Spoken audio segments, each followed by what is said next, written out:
할렐루야.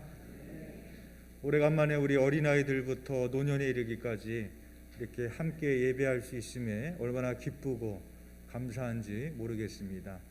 2022년 이민년 새해에도 우리를 위하여 도우시는 그 신실하신 하나님과 동행하시는 한 해가 되시기를 주님의 이름으로 기원드립니다. 우리 옆사람과 한번 새해 인사 하도록 하겠습니다. 새해 인사하실 때 이렇게 인사하겠습니다. 올 한 해도 주님과 동행합시다. 올 한 해도 주님과 동행합시다. 아멘. 어제 차를 타고 가다가 보니까 사람들이 어딘가에 길게 줄을 서 있는 것을 봤습니다. 뭘 하고 있는가 가만히 보니까 로또를 사려고 길게 줄을 서 있더라고요. 사람들은 새해를 맞이하여 로또 대박의 행운을 꿈꾸며 한 해를 시작하고 있는 것을 보았습니다. 우리가 새해 인사를 할 때 보통 새해 복 많이 받으세요 그렇게 인사합니다. 우리나라뿐만 아니라 동서고금을 막론하고 사람들이 새해를 시작하면서 가장 기대하는 것이 있다면 복을 받는 것일 것입니다. 그렇다면 예수 그리스도를 나의 구주로 믿고 살아가는 그리스도인들은 어떤 기대로 새해를 시작해야 될까요? 오늘 말씀을 통하여서 함께 은혜를 나누고자 합니다. 오늘 본문 출애굽기 40장 1절에서 2절에 보면 이렇게 시작합니다. 여호와께서 모세에게 말씀하여 이르시되 너는 첫째 달 초하루에 성막 곧 회막을 세우고. 성막 제작은 출애굽을 한 원년 제1년 6월경에 시작을 해서 그해 12월 말경에 대략 6개월 정도의 시간이 소요돼서 완성을 합니다. 그리고 오늘 2절 말씀에 너는 첫째 달 초하루는 출애굽 제2년 1월 1일을 의미하는 겁니다. 바로 하나님께서는 출애굽 제2년 새해의 첫날에 성막을 봉헌할 것을 말씀하고 있는 것입니다. 왜 그렇겠습니까? 이스라엘 백성들이 출애굽한 후에 처음 시작되는 해부터 성막을 통해서 하나님을 만나며 신령한 교제를 나누기를 원하셨던 것입니다. 그리고 하나님과의 교제를 통해 애굽에서의 죄악된 삶의 자세를 벗어버리고 하나님만 사랑하고 섬기는 믿음의 삶을 살게 하기 위한 것입니다. 또한 새해 첫날에 성막을 세우라라는 그 하나님의 명령의 의미는 한 해 동안 우리가 어떻게 하나님과 동행하는 삶을 살 수 있는지를 우리에게 교훈해 주고 계신 것입니다. 따라서 오늘 본문을 통해서 한 해 동안 우리가 어떻게 하나님과 동행하는 삶을 살 수 있을지에 대해서 세 가지에 대해 말씀을 드리고자 합니다. 먼저 첫 번째는 예배입니다. 모세가 하나님께로부터 애굽에서 당신의 백성을 이끌어내라는 소명을 받은 이후에 모세와 아론이 바로왕 앞에 섭니다. 그때 바로왕은 모세와 아론에게 이렇게 말합니다. 바로가 이르되 여호와가 누구이기에 내가 그의 목소리를 듣고 이스라엘을 내보내겠느냐? 나는 여호와를 알지 못하니 이스라엘을 보내지 아니하리라. 이스라엘을 내보내지 않겠다라는 그 바로 왕을 향해서 모세와 아론이 왜 출애굽을 해야 되는지 그 이유와 목적과 당위성에 대해서 이렇게 말을 합니다. 그들이 이르되 히브리인의 하나님이 우리에게 나타나셨은즉 우리가 광야로 사흘 길쯤 가서 우리 하나님 여호와께 제사를 드리려 하오니 가도록 허락하소서라고 말합니다. 즉 출애굽을 해야 될 당위성에 대해서 이야기하는데 그것은 무엇이었는가 하면 예배였습니다.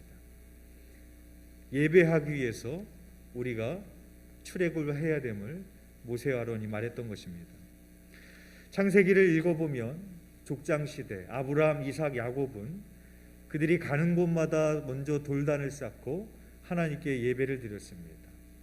하나님께서는 그 예배를 기쁘게 받으셨고 그들을 축복하셨고 형통하게 하셨습니다. 즉 우리의 복도 우리의 예배를 통해서 우리에게 흘러 들어오게 됨을 보게 되어지는 겁니다. 그런데 이스라엘이 애굽에서 430년 동안 종살이를 하면서 그들의 예배가 사라졌습니다. 코로나가 우리를 많이 힘들게 하지만 코로나가 우리에게 주는 많은 교훈들이 있었습니다. 그 중에 한 가지는 예배의 중요성입니다. 코로나 초기에 아무도 없는 텅 빈 본당에서 예배를 드리면서 많은 목사님들이 눈물을 흘렸습니다. 그리고 앞에 나와 대표 기도를 하시는 성도님들도 기도 중에 울컥울컥 하시는 그런 분들을 많이 봤습니다. 코로나가 터지기 전까지는 우리는 성전에 함께 모여 예배할 수 있다는 것이 얼마나 귀한 하나님의 은혜임을 깨닫지 못하고 살아갔습니다. 그러나 코로나를 통하여서 우리는 함께 모여 예배할 수 있다는 것이 하나님의 은혜임을 우리가 깨닫는 순간이었습니다. 그러나 코로나가 점점점 길어지면서 처음에는 성전에 나와 함께 예배할 수 없다는 것에 대한 안타까움이 있었고 예배에 대한 간절함이 있었고 사모함이 있었지만 점점 안타까움이 사라지기 시작했습니다. 간절함이 사라지기 시작했습니다. 하나님과 멀어지기 시작했습니다. 예배를 사모하는 마음도 사라지고 예배를 중요하게 여겼던 마음도 사라지기 시작했습니다. 아유, 내가 뭐 편한 대로 예배하면 되지 뭐. 내가 예배 드리고 싶을 때 드리면 되지 뭐. 예배가 뭐 그렇게 중요해? 우리의 마음이 점점 그렇게 바뀌어갔습니다. 그렇게 예배가 무너지기 시작하니까 한국교회의 수많은 성도들이 하나님과 멀어지기 시작했고 자기의 믿음을 지키지 못해서 수많은 사람들이 교회를 떠나가기 시작했습니다. 이것이 우리에게 무엇을 말해주고 있습니까? 예배가 무너지면 우리의 믿음은 다 무너진다는 겁니다. 예배를 드리지 않는 사람이 하나님과의 바른 관계를 형성하고 살아갈 수 있을까? 불가능합니다. 그래서 예배가 중요한 겁니다. 우리는 코로나로 단 2년 만에 믿음이 다 무너졌는데 이스라엘 백성은 애굽에서 430년 동안 하나님께 예배드리지 못했습니다. 그들의 모습이 얼마나 처참했겠습니까? 단순히 노예이기 때문에 종살이했기 때문에 고된 일을 하기 때문에 처참했던 것이 아니라 그들이 예배를 드리지 못하면서 하나님의 백성이란 정체성은 다 사라져버리고 그저 노예의 근성만 남아서 오늘은 팔을 먹을까 부추를 먹을까 고기라도 좀 먹을 수 있지 않을까 그렇게 살아가는 그들의 모습을 생각해 보면 얼마나 그들의 모습이 처참했는지를 생각해 볼 수 있습니다. 그래서 하나님은 그들을 불쌍히 여기셨고 그들의 신음소리를 들으시고 모세를 부르셔서 출애굽을 시키신 것입니다. 그리고 그들에게 명령하셨던 것이 성막을 세우라는 것이었습니다.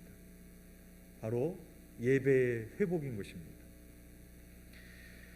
애굽에서 몸만 나간다고 새로워지지 않습니다. 새해가 됐다고 새로워지지 않습니다. 새해에 떠오르는 일출을 본다고 새로워지지 않습니다. 하나님을 향한 우리의 예배가 새로워질 때 그 예배를 통해서 내가 새로워질 수 있습니다. 사랑하는 교우 여러분, 하나님은 모세에게 새해 첫날에 성막을 세우라고 명령하셨습니다. 바라기는 코로나로 인하여 무너졌던 그 예배를 다시 회복하시는 2022년 이민년 새해가 되시기를 주님의 이름으로 축원드립니다. 우리가 어떻게 하면 하나님과 동행하는 인생을 살 수 있을까? 성막에서 찾게 되는 비결 두 번째는 거룩입니다. 오늘 본문 9절에서 10절의 말씀입니다. 또 관유를 가져다가 성막과 그 안에 있는 모든 것에 발라 그것과 그 모든 기구를 거룩하게 하라. 그것이 거룩하리라. 너는 또 번제단과 그 모든 기구에 발라 그 안을 거룩하게 하라. 그 제단이 지극히 거룩하리라. 하나님께서는 성막 안에 있는 모든 기구들에 기름을 발라 거룩하게 하라고 명령하셨습니다. 성막 안에 있는 기구들만 그런 것이 아닙니다.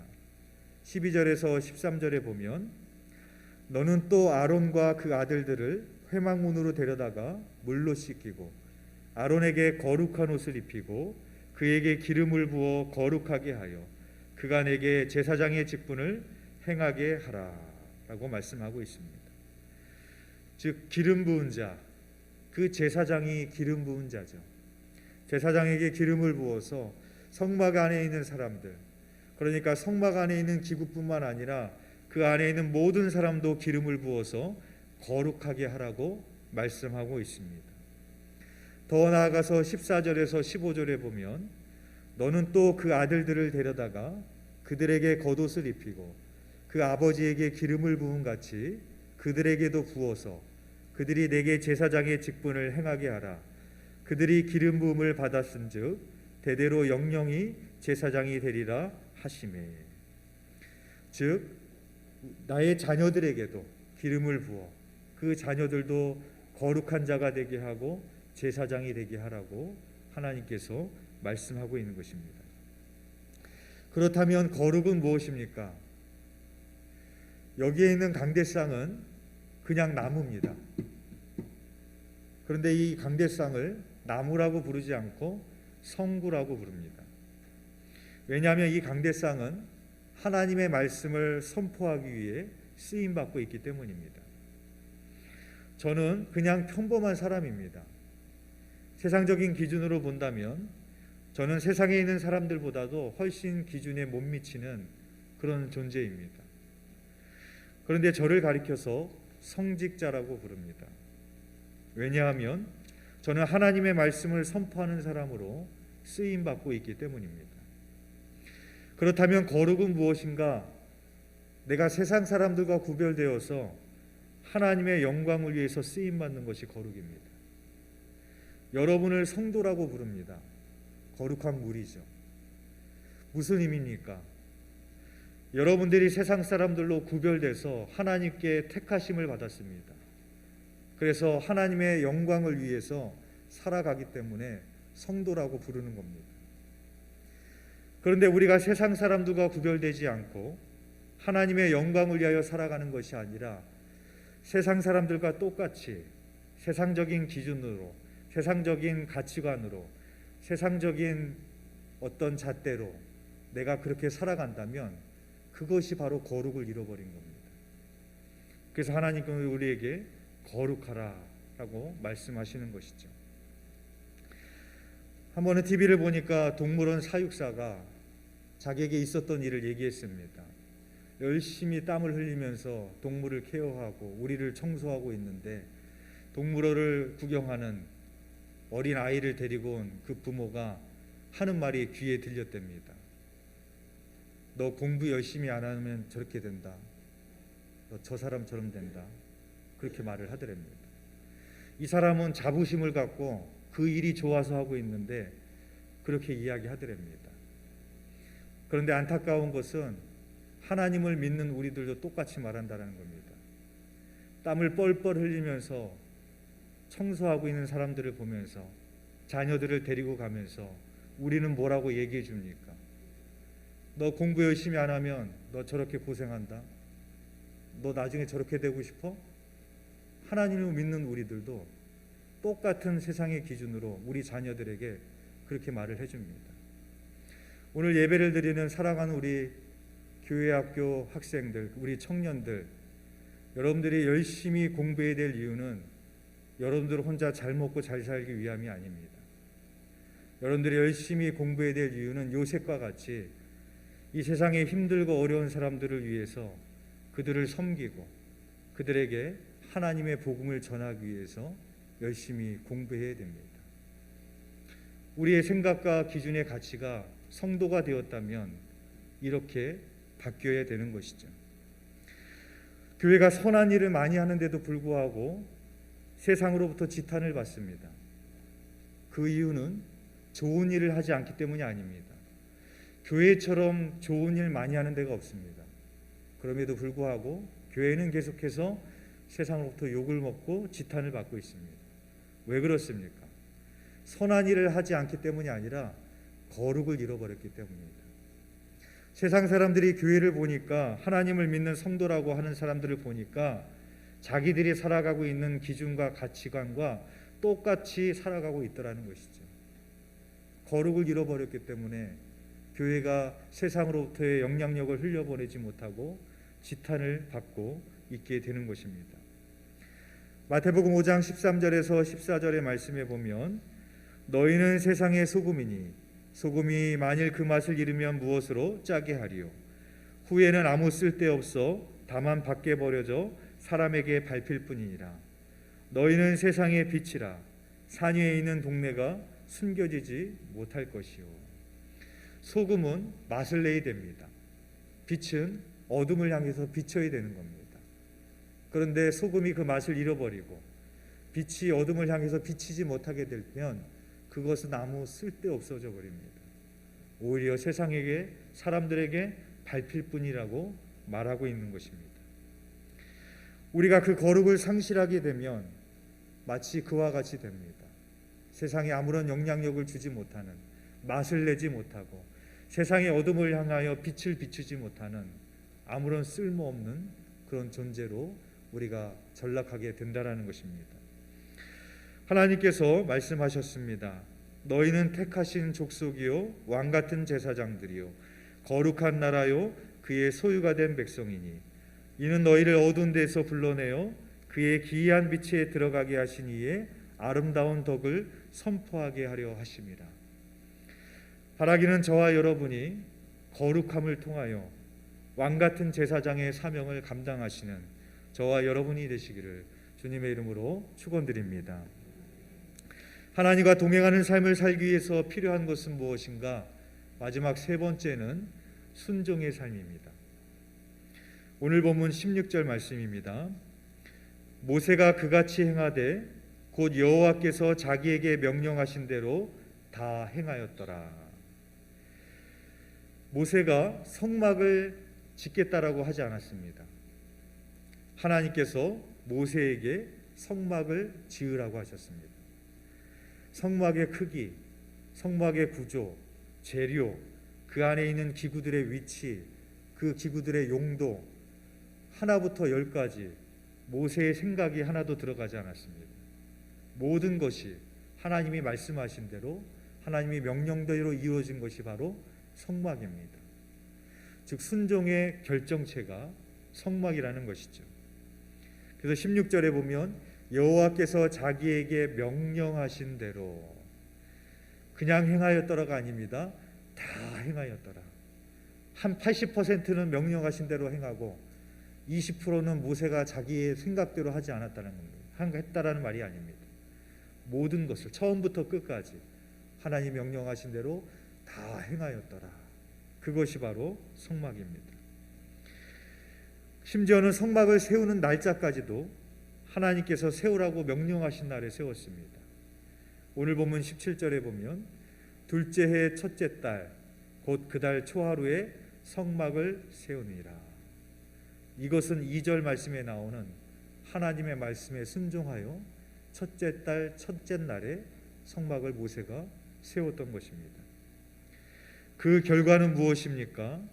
19절 후반부에 보면 여호와께서 모세에게 명령하신 대로 되니라. 21절에 여호와께서 모세에게 명령하신 대로 되니라. 23절에 여호와께서 모세에게 명령하신 대로 되니라. 25절에 여호와께서 모세에게 명령하신 대로 되니라. 27절에 여호와께서 모세에게 명령하신 대로 되니라. 29절에 여호와께서 모세에게 명령하신 대로 되니라. 32절에 여호와께서 모세에게 명령하신 대로 되니라. 반복해서 나오고 있습니다. 여호와께서 명령하신 대로 되니라. 이 말씀 뒤에 왠지 뒤따라올 말씀이 있을 것 같지 않습니까? 하나님이 보시기에 좋았더라.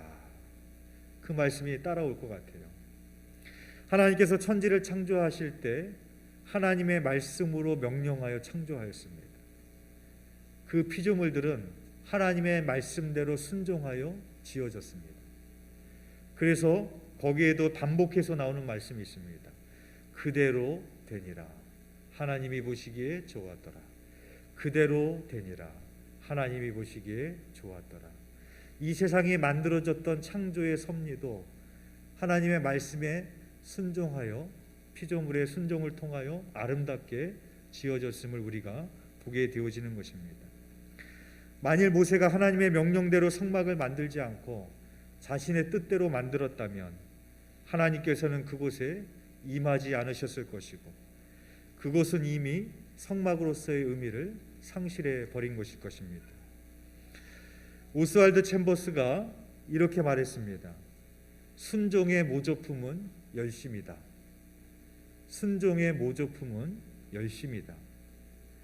하나님의 일을 위해서 열심을 갖는 것은 대단히 중요합니다. 그런데 순종이 없는 열심은 교만이 되기 쉽습니다. 순종이 없는 열심은 다른 사람을 비판하기가 쉽습니다. 순종이 없는 열심은 하나님의 영광이 아니라 자기의 의를 드러내기 쉽습니다. 교회에서 문제를 일으키는 사람은 열심이 없는 사람이 일으키지 않습니다. 열심이 있는 사람이 일으킵니다. 자기의 의가 너무 높아져서 자기의 의를 드러내기 때문이라는 것이죠. 종교적인 열심에 빠져있던 대표적인 사람이 바로 바리새인들이었습니다. 그들은 십계명의 제4계명인 안식일을 거룩히 지키라 라는 계명을 잘 지키기 위해서 39개의 규정을 만들었습니다. 그리고 39개의 규정마다 세부적으로 6개씩 시행세칙을 만들었습니다.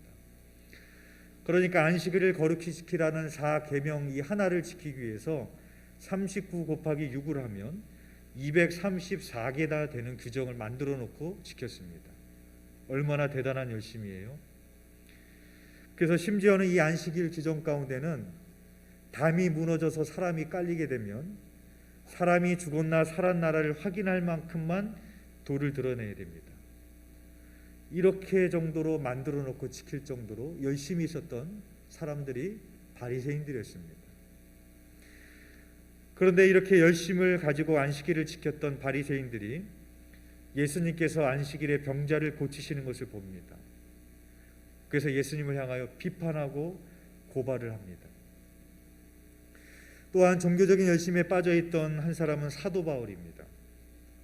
사울은 예수님을 만나기 이전에 종교적인 열심으로 예수님을 믿는 자들을 잡아다가 옥에 가둔 일에 앞장섰던 사람이었습니다. 그랬던 바울이 예수님을 만나고 변화된 것이 있다면 종교적인 열심이 아니라 순종의 사람으로 바뀌게 되었다는 것입니다. 그래서 제2차 선교 여행을 가면서 바울은 원래 아시아의 방향 쪽으로 가려고 했지만 마게도냐로 건너와서 우리를 도우라라는 그 환상을 본 이후에 선교의 방향을 바꿔 마게도냐로 가게 됩니다. 하나님께서 광야에서 이스라엘을 훈련시켰던 것도 바로 순종의 훈련이었습니다. 하나님께서는 광야에서 구름기둥과 불기둥으로 이스라엘을 인도하셨습니다. 36절과 37절에 보면 이렇게 기록합니다.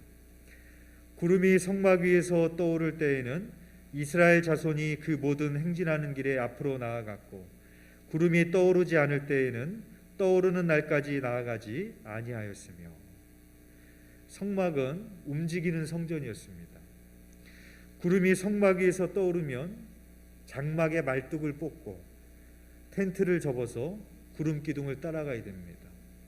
때로는 이제는 좀 쉴만 하려고 했는데 이제 좀 잠 좀 자려고 했는데 좀 친구들하고 만나서 여행 좀 가려고 했는데 구름 기둥이 움직이기 시작합니다. 하나님 그때도 무슨 훈련을 시키셨습니까? 구름 기둥이 움직이면 쫓아가는 겁니다. 또 구름이 떠오르지 않으면 언제까지고 다시 구름이 떠오르기를 기다려야 됐습니다. 한 달이 됐든 1년이 됐든 10년이 됐든 구름이 움직이지 않으면 기다리는 훈련을 해야 됐던 곳이 바로 광야의 훈련이었습니다. 즉 이스라엘 백성들은 자신의 생각과 판단대로 광야의 길을 갔던 것이 아니라 구름이 인도하는 대로 행군했던 것입니다. 만약에 이스라엘이 자신의 생각과 판단대로 움직였다면 가나안 땅에 들어갈 수 없었을 것입니다. 우리가 하나님과 동행하는 길은 무엇이겠습니까? 열심히 사는 게 아닙니다. 세상은 열심히 살라고 말을 합니다. 그러나 성경은 하나님은 하나님의 인도하심을 따라 순종하는 삶을 살라고 말씀하고 계십니다. 사랑하는 교우 여러분, 우리가 살아가는 세상이 광야입니다. 우리가 움직이는 성막입니다. 광야에는 어떤 위험이 도사리고 있는지 알 수 없는 곳이 광야입니다. 그리고 광야에는 길이 없습니다. 우리의 광야 같은 인생이 그와 같지 않습니까? 우리의 앞에, 우리의 미래에 어떤 위험이 도사리고 있는지 우리가 어찌 알겠습니까? 우리의 인생에 어찌 내가 그 길을 발견할 수 있겠습니까? 그리하기에 하나님의 인도하심을 따라 순종하는 훈련을 해야 됩니다. 2022년 한 해를 시작하면서 올 한 해를 여러분의 열심으로 사시겠습니까? 아니면 하나님의 인도하심에 순종함으로 사시겠습니까? 그래서 순종하기 위해서는 기도해야 되는 겁니다. 하나님의 말씀을 들어야 되지 않겠어요? 기도는 경청입니다. 기도해야지만이 하나님의 음성을 듣는 거고, 하나님의 음성을 들어야지만이 순종하는 삶을 살아갈 수 있는 겁니다. 뒤바꿔 이야기하자면 기도하지 않으면 내 뜻대로 사는 겁니다. 내 생각대로 사는 겁니다. 내 판단대로 살게 되는 겁니다. 성도들의 삶이란 마치 명궁의 손에 들려있는 활과 화살과 같습니다. 최고의 명궁이 되신 하나님께서는 우리가 볼 수 없는 관역을 향해서 조준하시고 활을 당기십니다. 그 순간에 성도들은 이렇게 말합니다. 더 이상 견딜 수 없어. 줄이고 끊어질 것 같아. 그러나 여러분, 그 순간에도 주님의 손에 순종하고 맡기시기를 바랍니다. 그러면 우리를 정확히 하나님이 원하시는 그 목표 지점으로 도달하게 하실 것입니다. 사랑하는 교우 여러분, 모세는 새해 첫째 날에 성막을 세웠습니다. 바라기는 저와 여러분이 하나님의 인도하심을 따라가는 성막이 되기를 원합니다. 하나님을 예배함으로, 세상과 구별된 거룩함으로, 그리고 순종함으로 올 한 해도 하나님과 동행하시는 저와 여러분이 되시기를 주님의 이름으로 축원드립니다. 기도드리겠습니다.